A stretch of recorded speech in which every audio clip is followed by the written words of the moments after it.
Assalamualaikum warahmatullahi wabarakatuh. Waalaikumsalam warahmatullahi wabarakatuh. Nama saya Arif Rahman Hafiz Iya. dari Universitas Islam Negeri Malang, jurusan Psikologi. Wawancara saya saat ini mengangkat tema tentang meningkatkan ekonomi dan kesejahteraan kehidupan masyarakat. Nah, pokok bahasan wawancara saya saat ini mengenai pemerintah Kota Mataram menyediakan tempat usaha bagi masyarakat. Nah, saat ini saya sudah bersama dengan narasumber Bapak Kepala Dinas Perkim, Bapak Haji Muhammad Kemal Islam. Ya, assalamualaikum Pak. Waalaikumsalam warahmatullahi wabarakatuh. Mungkin bisa saya mulai pertanyaannya. Iya, baik. Pertanyaan pertama, apa sih yang melatar belakangi pemerintah Kota Mataram menyediakan atau memberikan tempat usaha bagi masyarakat di Taman Udayana? Ya, oke, baik. Terima kasih, Nah. Jadi begini, semenjak Wali Kota Mataram, Bapak Haji Muhammad Ruslan, periode tahun 2000, ya, melihat bahwa masyarakat Kota Mataram ini membutuhkan tempat melepas lelah, ya, tempat berrekreasi, ya, tempat melepas hari-hari libur mereka, gitu ya. Nah, maka pada saat itu dipikir, wah, ini di mana sih buatkan masyarakat kita nih? Nah, di mana sih dibuatkan masyarakat kita supaya mereka ini tidak pergi ke tempat-tempat yang jauh yang membutuhkan biaya, ya, uang untuk membawa keluarganya ke tempat-tempat yang jauh, kan begitu ya, untuk mencari tempat-tempat hiburan lepas lelah, kan begitu. Nah, beliau berpikir, nah, ternyata di Mataram itu ada suatu tempat, ya, suatu tempat yang namanya Jalan Udayana. Nah, Jalan Udayana ini di mana? Di samping kiri kanannya, sebelah timur dan sebelah baratnya, gitu ya, itu masih ada tanah kosong, masih banyak tanah kosong.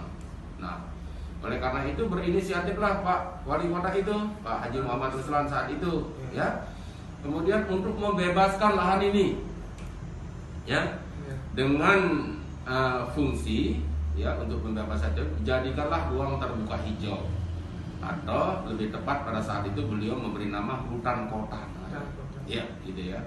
Hanya berpikir hutan kota dulu pada saat itu, ya. Nah, yang kemudian ditanami dengan pohon-pohon pelindung, ya, yang fungsinya untuk pertama ya sebagai mengembalikan ekosistem, ya, O2, ya, untuk ada di kota, gitu, walaupun luasannya tidak begitu besar, gitu ya, tidak begitu luas. Itu luasannya sekitar ada lebih kurang lahan yang kita punya di situ sekitar 6 hektaran lah, ya, kiri kanan itu ada 3 hektar di kiri kanannya. Dengan panjang itu sekitar 1,8 km, ya, panjang dari arah selatan menuju ke utara. Nah, setelah menjadi hutan kota, gitu ya, masyarakat banyak yang berolahraga, memanfaatkan setelah pohon-pohon tumbuh, masyarakat banyak berolahraga. Nah, gitu. Jadi lokasi itu menjadi ramai, ya, menjadi ramai. Kemudian karena ramainya lokasi itu, ibarat di mana ada gula di situ ada semut, ya, mulailah, ya, para pedagang, ya, yang memiliki, ya, pedagang kecil gitu, mencoba, gitu ya, untuk berjualan. Ada yang jualan jajan tradisional, ada yang jualan baju-baju, ada yang memanfaatkan ruangan itu, gitu. Ada yang berjualan di atas trotoar, ya. Nah, terutama pada hari-hari libur atau sore hari, nah, di mana masyarakat berolahraga, ya. Nah, artinya dengan melihat potensi seperti itu, berarti ini ada potensi ekonomi, gitu ya, ada potensi ekonomi yang bisa berkembang di kawasan ini, kan gitu ya. Nah, karena pedagang ini semakin hari, semakin waktu semakin banyak, maka beliau mulai berpikir, ini kalau pedagang menempati trotoar, badan jalan sebagian, gitu ya, ini kan akan mengambil alih hak orang lain, hak pejalan kaki, ya kan, yang berolahraga, pengendara, dan mungkin berdampak terhadap faktor keamanan, kan gitu ya. Mulailah Pak Wali Kota waktu itu berpikir, mana ya kira-kira apa iya di dalam hutan kota ini kita kasih mereka berjualan, jangan-jangan dia menjadi rusak, ya kan begitu ya. Berpikir panjang pemerintah kota saat itu. Tetapi seiring dengan itu terus perkembangan pedagang ini semakin banyak, ya, bukan saja yang berasal dari Kota Mataram, bahkan dari luar Kota Mataram sendiri, dari Lombok Barat, bahkan Lombok Tengah berdagang di situ. Nah, karena dianggap sebagai tempat yang bisa memberikan faedah bagi mereka atau memberikan keuntungan bagi para pedagang kita, dan itu tidak bisa kita bendung. Nah, sementara di satu sisi kalau ingin membuat lapak pedagang misalnya gitu yang mau diatur kan, kita pemerintah Kota Mataram saat itu pendapatan daerahnya masih kecil, pendapatan asli daerahnya masih kecil. Nah, di mana pendapatan daerah kita saat itu waktu beliau menjadi tidak lebih dari 50 M, ya, 50 miliar per tahun. Nah, kalau sekarang sih sudah 450 miliar kita punya gitu kan. Nah, dari situlah kemudian mencoba mencari pihak ketiga, ya, pihak ketiga atau mungkin badan-badan usaha milik daerah, milik negara yang bisa membangun lapangan. Nah, tertiblah Udayana, terutama di trotoarnya, di jalannya sudah tidak ada lagi pedagang, tetapi sudah diberikan tempat mereka berjualan. Nah, fungsi itulah kemudian oleh masyarakat yang mau berolahraga selesai berolahraga mau makan ya silakan makan pada tempatnya. Nah, sudah mulai tertata dengan rapi.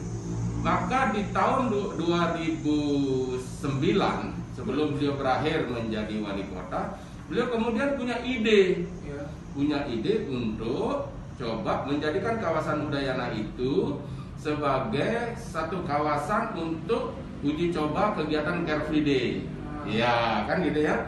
Nah, yang kemudian sampai terjadi sampai dengan saat ini. Nah, akhirnya dengan pelaksanaan Car Free Day itu pedagang itu semakin banyak, ya, semakin banyak gitu, terutama pada hari Car Free Day. Nah, dengan semakin banyaknya ini wali kota yang seterusnya berpikir lagi, gimana ya gitu loh, untuk menata mereka lagi nih, peminat masyarakat atau pedagang kecil, terutama UMKM misalnya, sangat antusias untuk berjualan di kawasan itu gitu ya. Nah, semangat itulah yang kemudian mendorong pemerintah Kota Mataram untuk melanjutkan ya pembangunan lapak kembali di Udayana untuk memberikan kepada mereka kesempatan berjualan di kawasan itu. Nah, itulah kira-kira ya. Nah, cuma yang menjadi persoalan kita sekarang ini, yang perlu adik-adik ingat ya, pemerintah Kota Mataram belum memungut Rp1 pun, ya. Apakah itu bentuknya pungutan sewa, apakah itu bentuknya retribusi, ya, belum ada sampai dengan saat ini. Memang kita sudah punya peraturan daerah Kota Mataram tentang retribusi pedagang kaki lima namanya, ya. Retribusi pedagang kaki lima nomor 15 tahun 2017. Nah, itu belum kita bisa realisasikan karena kita masih berpikir, ya. Dan di samping itu juga harus kita menindaklanjuti dengan aturan pelaksanaannya. Aturan pelaksanaannya itu adalah peraturan wali kota Mataram, ya. Peraturan wali kota Mataram. Nah, itu belum terbit peraturan wali kota Mataramnya. Nah, kenapa kita berpikir? Karena yang berjualan di kawasan Udayana itu adalah mereka yang masih terkategori sebagai pedagang kecil, ya. Baik, pertanyaan kedua, Pak, apa sih tujuan atau yang ingin dicapai pemerintah dengan menyediakan tempat usaha di kawasan Udayana? Ya, baik, gini. Sebenarnya bukan kita berbicara soal kawasan Udayana saja ya, sekarang pemerintah Kota Mataram nih, yang gini. Kota Mataram ini luasnya sangat sempit, hanya 60,31 km persegi, ya. Dengan tingkat pertumbuhan penduduk yang cukup tinggi, ya. Di NTB kita paling padat penduduk kita, ya. Kemudian kita tidak memiliki lahan pertanian, ya. Maka di Mataram hanya dikembangkan satu, jasa perdagangan, ya. Itu satu-satunya yang kita anukan, ya. Jasa perdagangan, jasa perindustrian, ya, jasa pemerintahan, ya. layanan perizinan dan sebagainya. Kita tidak punya lapangan kerja. Masyarakat kita itu butuh lapangan kerja. Maka pemerintah Mataram itu mencoba bagi masyarakat kita yang tidak tertampung di tempat pekerjaan formal seperti pegawai negeri, pegawai perusahaan yang ada di Kota Mataram, mereka juga butuh lapangan kerja yang lain, ya. Nah, oleh karena itu pemerintah sekarang ini coba untuk bagaimana masyarakat diajak untuk menciptakan lapangan kerja sendiri, ya, melalui pembentukan UMKM, ya, melalui pembentukan UKM-nya, usaha menengah kecil, ya. Nah, inilah yang sekarang ini banyak tumbuh di masyarakat, ya. Nah, mereka berusaha, ya, telah dibina oleh pemerintah, ya, diberikan mereka keterampilan, diberikan mereka modal usaha. Karena mereka mau berjualan di mana? Ketika mereka bisa berproduksi, ya, misalnya mereka melakukan industri rumah tangga, ya, katakanlah buat jajan-jajanan, ya, mau jualnya di mana? Kalau enggak pemerintah menyiapkan tempat, ya. Oleh karena itulah makanya hampir di setiap taman kota dan di tempat-tempat yang memungkinkan untuk dilakukan sebagai tempat usaha berjualan, itu pemerintah kota memberikan selebar-lebarnya, ya, terutama ruang-ruang terbuka hijau yang banyak dikunjungi oleh masyarakat seperti Udayana itu salah satunya. Nah, itulah tujuannya pemerintah, gitu ya. Nah, untuk bagaimana masyarakat bisa menciptakan lapangan kerja sendiri, kemudian kemandirian, tugasnya pemerintah adalah lakukan pembinaan, ya, melatih mereka, kemudian memberikan bantuan modal kepada mereka untuk mereka kemudian bisa melakukan aktivitas usaha untuk memenuhi kebutuhan hidupnya. Inilah sebenarnya tujuan pemerintah Kota Mataram. Karena kalau tidak seperti itu, maka akan terjadi pengangguran cukup banyak di Kota Mataram, ya. Mataram juga menjadi salah satu daerah yang sangat menarik bagi penduduk kabupaten lain. Jadi berjualan di Kota Mataram itu bukan orang Kota Mataram aja, juga orang-orang Lombok Barat, ya, daerah-daerah perbatasan dengan kota itu warganya itu berjualan ke Kota Mataram, gitu ya. Kita ambil contoh 19 pasar tradisional yang ada di Kota Mataram misalnya, gitu ya. Itu 60% pedagangnya berasal dari luar Kota Mataram. Ya, kan itu. Artinya potensi pasar di Mataram ini cukup besar, gitu ya, untuk masyarakat terutama pedagang kecil, gitu ya, untuk berjualan di Kota Mataram. Nah, itulah sekarang ini pemerintah Kota Mataram menekan sekecil mungkin terjadinya angka pengangguran, ya, di Kota Mataram, ya, terutama untuk angka pengangguran yang berasal dari tamatan sekolah, ya, yang belum mendapatkan lapangan pekerjaan.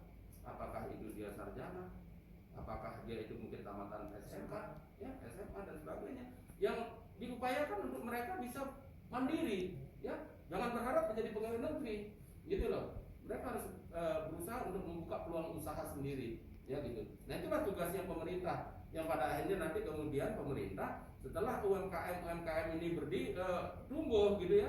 Nah, tugasnya pemerintah bagaimana membantu memasarkan mereka, ya, kemudian memfasilitasi mereka dengan pedagang-pedagang besar, retail besar, gitu misalnya produksi jajan mereka peyek misalnya, gitu ya, apa tidak bisa masuk di retail Alfamart, Indomart. Kan ini tugas pemerintah ini untuk membangunkan itu semua, gitu. Nah, kalau dipertanyakan tadi soal tempat-tempat seperti Udayana, kenapa kemudian sampai mendorong pertumbuhan ekonomi masyarakat, ya, salah satunya yaitu itu, untuk memberikan kesempatan kepada masyarakat kita yang memiliki usaha untuk menjual usaha, mengembangkan usahanya, kan begitu, ya. Nah, itu. Jadi tujuannya itu untuk masyarakat agar mengembangkan usahanya dan mengurangi angka pengangguran di Kota Mataram. Jelas itu kita berharap gini, nah, ya. Jadi di Kota Mataram itu kita berharap masyarakat Kota Mataram sendiri yang ber-KTP Mataram loh, ya. Saya katakan gitu, sebisa-bisanya tidak ada pengangguran, sebisa-bisanya. Nah, makanya pemerintah berusaha keras untuk menumbuhkan lapangan usaha mandiri bagi mereka, ya, yang kemudian dibina oleh pemerintah, dan selanjutnya nanti pemerintah memfasilitasi dengan pedagang-pedagang besar, para retail yang modern yang ada. Yang masa tidak bisa masuk di mall lah, katakanlah kalau masyarakat kita buat dodol rumput laut misalnya, apa iya nggak bisa boleh mereka masuk di mall? Itu kan tujuannya pemerintah, tugasnya pemerintah. Tapi bagaimana supaya dia masuk di mall? Ya disesuaikanlah hasil produksinya mereka, ya betul-betul harus berkualitas dari rasa, dari kesehatannya bagaimana, kemudian dari kemasannya bagaimana, kan gitu ya. Nah, inilah juga tugas pemerintah untuk melakukan pembinaan, bukan sekedar kamu membuat jajan kemudian ingin dimasukkan ke mall misalnya, tidak mungkin lah, ya nggak bisa, kan gitu adanya. Mungkin lanjut pertanyaan ketiga, apakah ada syarat khusus atau izin jika masyarakat ingin membuka usaha di lokasi yang sudah disediakan pemerintah? Ya sebenarnya gini, jadi sementara ini makanya kita mau permudah masyarakat gitu, ya kita mau permudah betul-betul. Kalau itu memang dia punya izin, kita kasih izin gratis, ya. Nah, jadi untuk izin lokasi-lokasi itu kita serahkan kepada Pak Lurah dan Pak Camat untuk memberikan izin. Jangan sampai langsung birokrasi terlalu jauh-jauh lah. Itu kasihan lah mereka. Kadang-kadang ketidaktahuannya mereka kemudian ya mohon maaf dibohongi sama orang-orang yang mencari keuntungan. Wah ini biaya izinnya segini. Padahal nggak ada dipungutin biaya izin, ada Kota Mataram untuk UMKM dibebasin. Tapi karena ketidaktahuan mereka, ketakutan mereka untuk berhubungan dengan birokrasi gitu ya. Ya akhirnya kan mereka muncul jasa-jasa, ya kan? Jasa-jasa pihak ketiga, ya saya bantu deh izinnya, biayanya segini, kamu siapin segini. Ya kan begitu. Yang tidak ada izinnya mereka minta 300.000, 500.000. Ini kalau mau punya usaha, izin usaha ini siapkan uang 500, 600.000. Padahal tidak ada dipungutin biaya. Ya gitu, sepanjang syarat-syarat dia terpenuhi. Mereka warga negara Kota Mataram punya usaha, ya berKTP Kota Mataram, kan gitu anunya persyaratannya kan. Nah itulah kira-kira anunya. Jadi kalau berbicara soal kemudahan usaha di Kota Mataram sangat mudah, ya sangat mudah. Jadi tidak ada pemerintah Kota Mataram untuk menghalang-halangi masyarakat yang lebih. Jangan masyarakat luar Kota Mataram pun diberikan kesempatan untuk berusaha di Kota Mataram, gitu ya. Kira-kira. Ya mungkin lagi pertanyaan keempat, apakah pemerintah menyediakan tempat usaha ini berupa lapak-lapak atau hanya lokasinya saja? Jadi ada dua. Pertama, pedagang ini kan ada yang menetap dan tidak menetap, ya. Untuk yang menetap, pemerintah Kota Mataram itu menyiapkan lapak, itu jelas, ya. Kita siapkan lapak, kita atur mereka, ya. Untuk yang bersifat tidak tetap, itu kita tetapkan titik-titik lokasi yang boleh, di mana mereka harus berjualan, di mana mereka tidak boleh harus berjualan, kapan mereka harus berjualan. Ini untuk pedagang-pedagang yang insidentil, ya. Misalnya adik-adik, misalnya katakanlah pedagang-pedagang makanan malam hari seperti ayam taliwang, ya. Kamu boleh tempatin sini, ya. Ketika ini toko tutup, jangan pada saat toko ini buka kamu jualan, nggak boleh dong, gitu, merugikan yang lain. Nah ini sudah diatur oleh pemerintah Kota Mataram. Artinya ada dua pedagang yang kita harus tempatkan. Pertama pedagang yang tetap, itu kita siapkan mereka lapak. Baik itu seperti di Udayana, kita siapkan mereka lapak. Bahkan seperti saya bilang tadi, belum kita pungut biaya sewanya. Retribusi belum kita pungut sampai sekarang. Karena kita melihat, aduh penghasilan saya kecil, untuk makan aja syukur-syukur lah ya. Yang untuk sangu anaknya sekolah aja syukur-syukur lah gitu ya. Masih. Kalau kita berpikir, wah ini potensi pendapatan asli daerah, kasihan masyarakat gitu. Ya, dia akan berukur, saya harus menyisihkan sebagian daripada keuntungan saya untuk membayar retribusi, sewa lahan, sewa ruko, sewa lapak umpamanya, kan gitu. Ya, kita masih berpikir seperti itu. Tidak semata-mata kita mengejar pendapatan asli daerah, gitu kan? Nah, lebih kita mengutamakan faktor-faktor kemanusiaan dan faktor-faktor sosial daripada kita lebih mementingkan kepentingan peningkatan pendapatan asli daerah. Berarti kalau yang nggak tetap di situ, jadi disediain lokasi. Ya, mereka punya jam waktu jual. Kalau misalnya sore, mereka jualan dari jam 5 sore sampai jam 10 malam. Dan selesai gitu. Kecuali malam minggu diberikan waktu sampai jam 12 malam. Nah. Baik, terima kasih Pak. Mungkin cukup ini saja pertanyaan dari saya. Terima kasih banyak atas penjelasan yang sangat jelas dan kerjasamanya Bapak sehingga saya dapat menyelesaikan tugas dari dosen saya. Ya. Terima kasih Pak.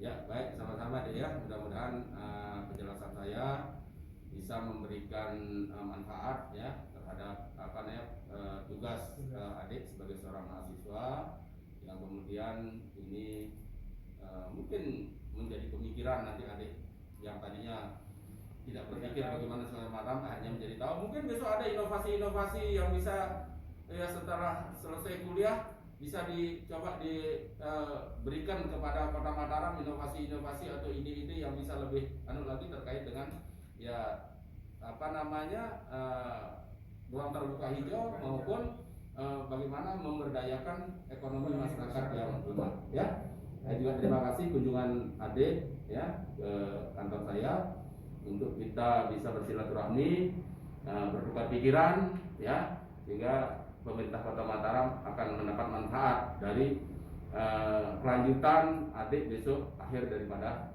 kuliahnya bisa memberikan manfaat bagi pemerintah Kota Mataram. Salam hormat dengan dosen-dosen di tempatnya kuliah, mudah-mudahan menjadi sarjana yang betul-betul berkualitas, ya pada akhirnya akan bermanfaat bagi Kota Mataram. Terima kasih. Wabillahi taufiq wal hidayah. Assalamualaikum warahmatullahi wabarakatuh.